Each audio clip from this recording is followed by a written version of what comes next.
Pois Inês? Olha aí, Inês. O que eu te disse? é muito lindo. É muito lindo.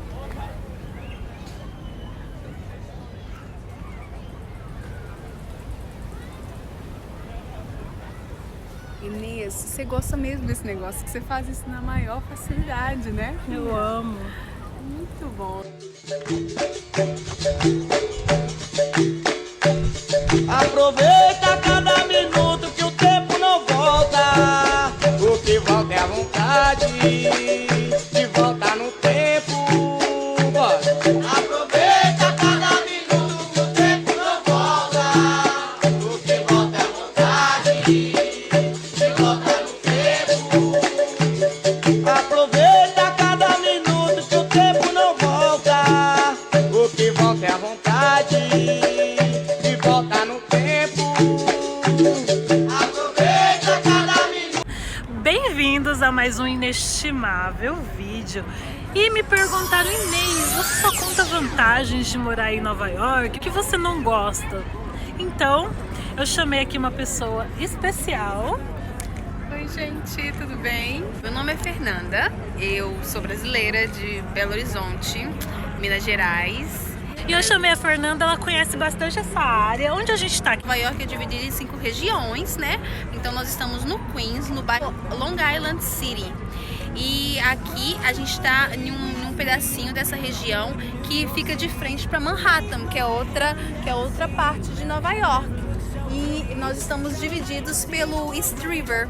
Então a vista é maravilhosa, né? Eu resolvi fazer um top 5 das coisas que eu não gosto. E aí, não sei se essas coisas serão as mesmas que você não gosta. Tá bom. O primeiro item do top 5 é a questão de como os americanos leem a gente. Porque no Brasil, basicamente, a leitura ela é feita assim: ou você é branca ou você é negra. Você pode ser negra com uma pele mais clara ou você pode ser retinta. Mas basicamente são dois grandes grupos. E aqui a leitura que eles fazem de acordo com o censo, ela é por genótipo. Então, se você tem uma gota de sangue que tem ancestralidade afro, você não é branco. Um ponto interessante é pensar que a gente, quando vem pra cá, a gente vai enfrentar diferentes sistemas de classificação racial e isso significa diferentes esquemas de discriminação e de preconceito também, né?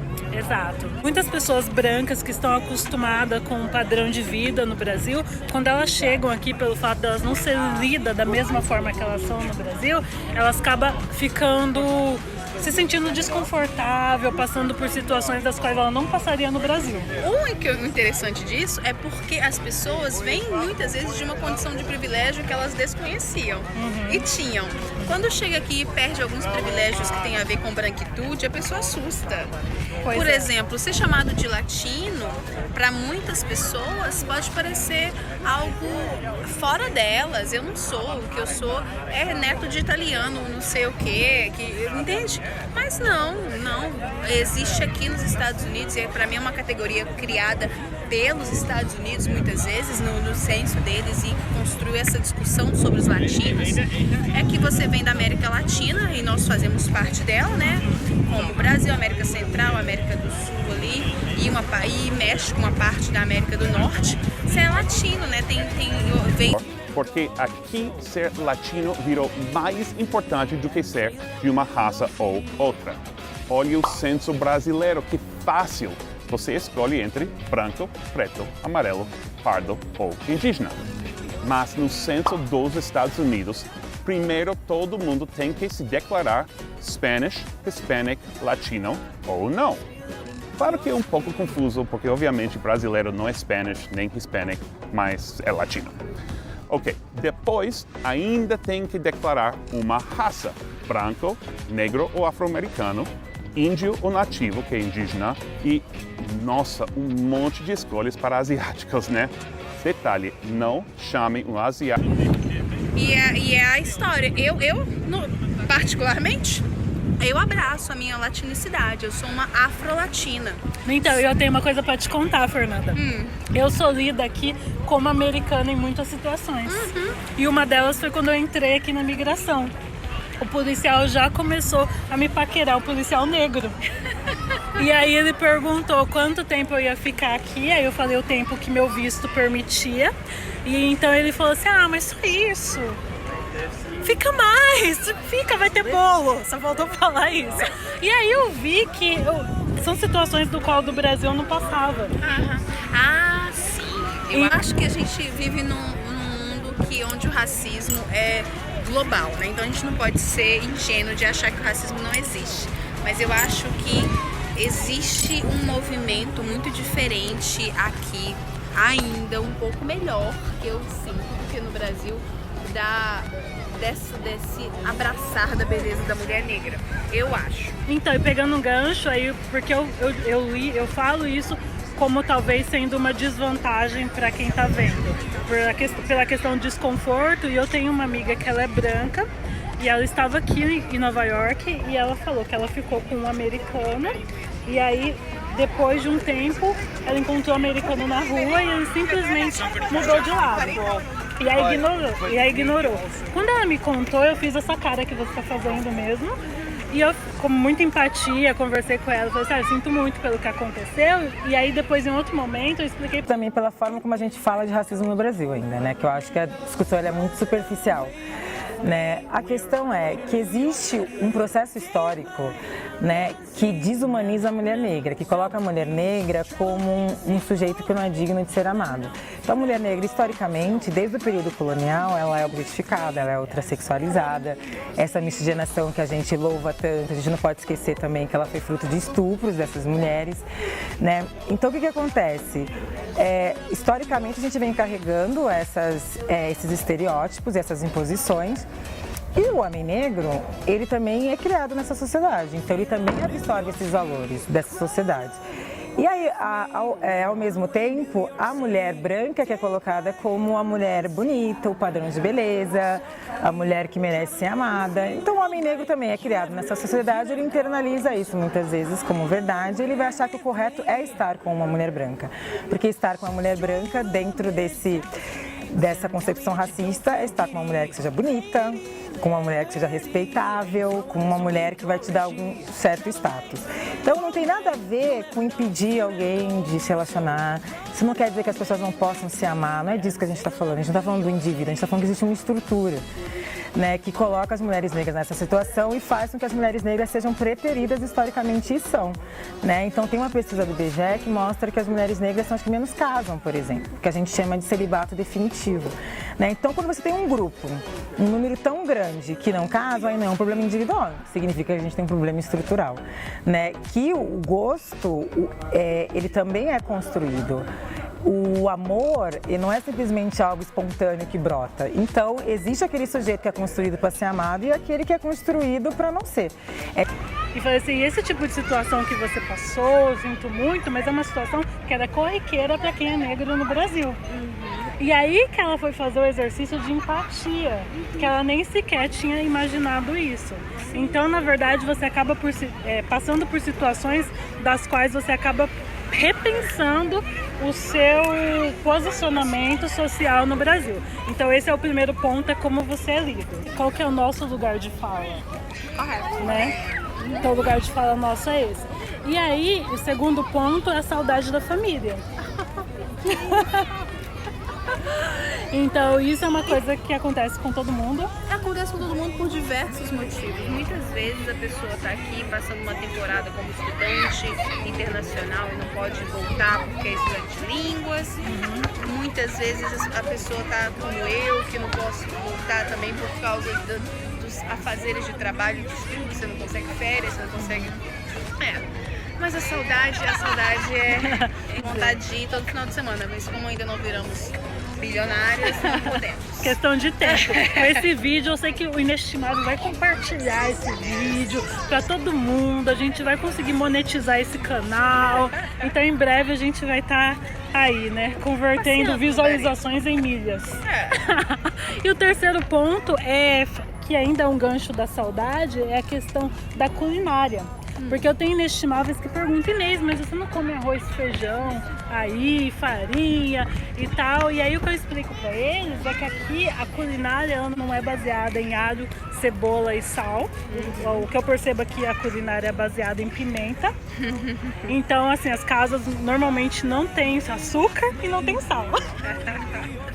Então é um desafio muito grande pra gente. É claro que tem mercados brasileiros, na Amazon tem até muda de jabuticaba, você consegue você consegue tranquilamente viver o Brasil aqui, só que tem um preço, custa caro. E eu prefiro tentar viver mais próximo da cultura americana mesmo. Então, se eu quisesse, eu poderia comprar uma panela de pressão, mas eu acho que é mais interessante eu me adaptar às batatas doces, os frangos, o que mais eles comem. A influência da comida mexicana é muito forte aqui, pela proximidade com o México, né? Então tem muita essa história de comer tacos e comer nachos e comer coisas, tortilhas que tem a ver com a cultura mexicana. Eu acho. E os hambúrgueres é real, as pessoas comem muito hambúrguer, fato. Mas, ó, vou te contar segredos. Eu tenho panela de pressão e hoje, inclusive, eu fiz feijão. Adorei. Então, por isso que é bacana a gente escutar outras narrativas, mas né? é só quando eu tô com saudade. Eu não como, acabou, assim, eu não como arroz com feijão mesmo. Sim, porque a comida vai além do alimentar, mas tem uma lembrança afetiva, né, pra gente. Mas às vezes eu faço. Então, o terceiro ponto foi esse. E o quarto ponto é a questão da higiene. Pelo menos eu percebo isso. Eu percebo que as pessoas aqui têm muito método sexual. Pessoa que realmente cuida do corpo, da mente, da alma. E anda cheiroso, anda maravilhoso. Aqueles dentes impecáveis. Mas tem gente que é o oposto disso. E normalmente, Fernanda, essas pessoas são as pessoas que pegam trem comigo. Todos os que não fazem isso pegam trem com a Inês. Questão de ficar escarrando. Que mais? Você falou que a rota, solta pum, porque tem essa ideia de tudo que tá no seu corpo você tem que colocar pra fora. Então, eu tenho só uma observação que pra mim nem é um ponto negativo, mas é uma diferença cultural, né? Nesse ponto. Porque pra nós brasileiros, eu acho que faz parte da aceitação da nossa regra de etiqueta, a gente funga, né? Tá ali, porque esse funga-funga é odiado. Você faz isso, eu já tive uma colega que a pessoa virou pra trás e ofereceu um lenço.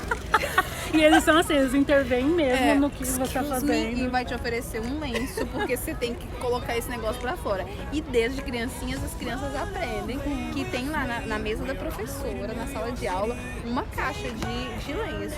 Se você tá gripado, a criança vai lá e soa na frente de todo mundo. Então as pessoas fazem isso na frente da sua frente. E pra gente não é muito educado, né? Então são códigos de higiene diferentes. Exato, e a questão da higiene também no tomar banho.